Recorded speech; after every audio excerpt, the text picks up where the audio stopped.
देश को आजाद हुए आज 74 साल हो चुके हैं और 75वां स्वतंत्र दिवस मनाया जा रहा है। तो आप सभी को हमारी टीम यानी कि द समर न्यूज और मेरे यानी कि पूनम भार्गव की तरफ से आजादी मुबारक।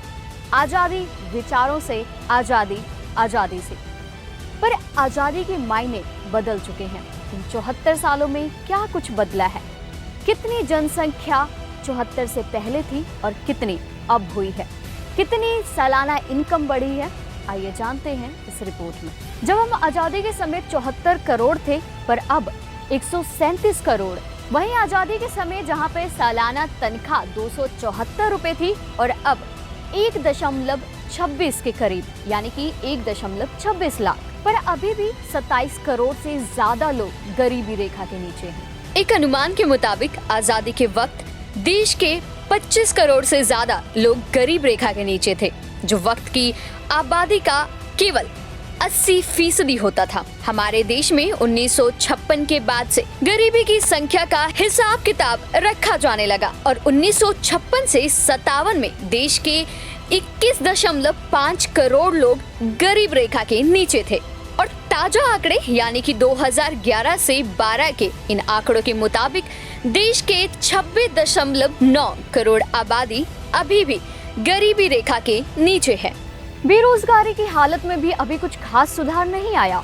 NSSO यानी कि बेरोजगारी के लिए नेशनल सैंपल सर्वे ऑफिस के 1972 से 73 के पहले सर्वे की बात की जाए तो इस सर्वे में उस वक्त देश में बेरोजगारी दर 8.35% थी और अब CMEI यानी कि centre for monitoring Indian economy के आंकड़ों के मुताबिक जुलाई 2021 में देश में बेरोजगारी दर 6.95% रही थी। पर हाँ, अगर बात की जाए GDP की तो GDP बढ़ी है। ऐसा माना जाता है कि जब अंग्रेज भारत आए थे तब दुनिया की GDP में भारत की हिस्सेदारी 22% थी, लेकिन अब वो छोड़ गए हैं तो हिस्सेदारी घटकर 3% पर आ गई है और आजादी के बाद अब तक हमारी GDP 50 गुना बढ़ गई है। बात करें हेल्थ इंफ्रास्ट्रक्चर की तो आजादी के बाद कितना बढ़ा है, देखते हैं ये खास रिपोर्ट।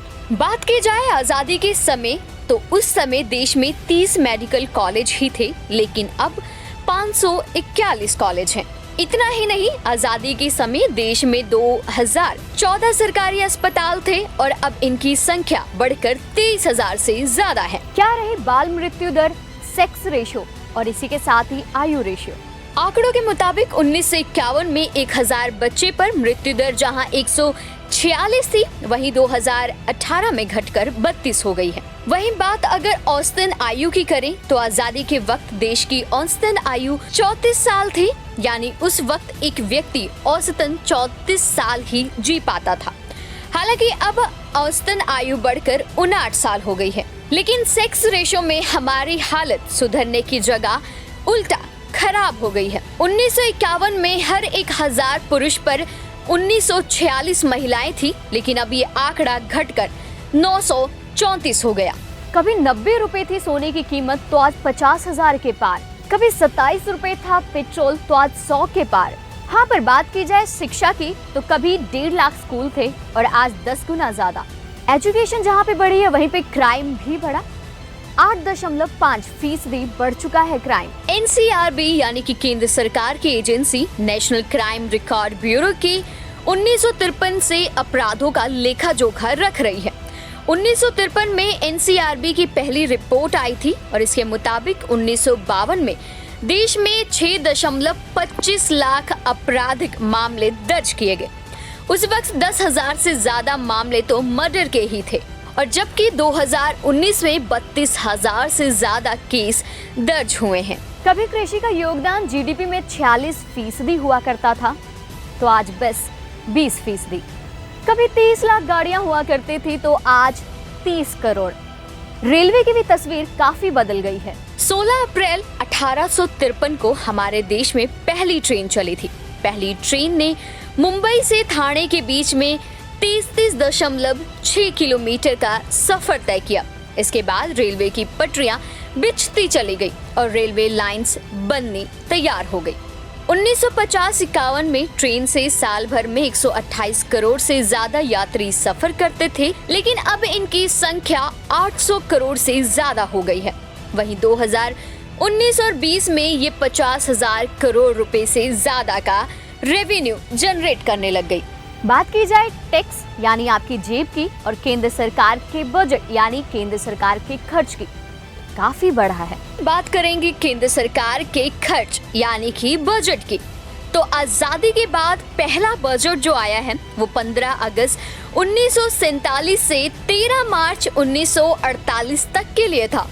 उस बजट में सरकार ने 157 करोड़ रुपए रखे थे। उसके बाद से हमारे बजट में हजारों गुना की बढ़ोतरी हुई। इस साल की बात करें तो इस साल फरवरी में वित्त मंत्री निर्मला सीतारमण ने जो बजट पेश किया वो 34.83 लाख करोड़ रुपए है। हमारा देश को 74 साल हो चुके हैं, 75वां स्वतंत्र दिवस हम मना रहे हैं, पर क्या हम आजाद हैं? आप सोचिए। खैर, मुझे दे इजाजत। जय हिंद।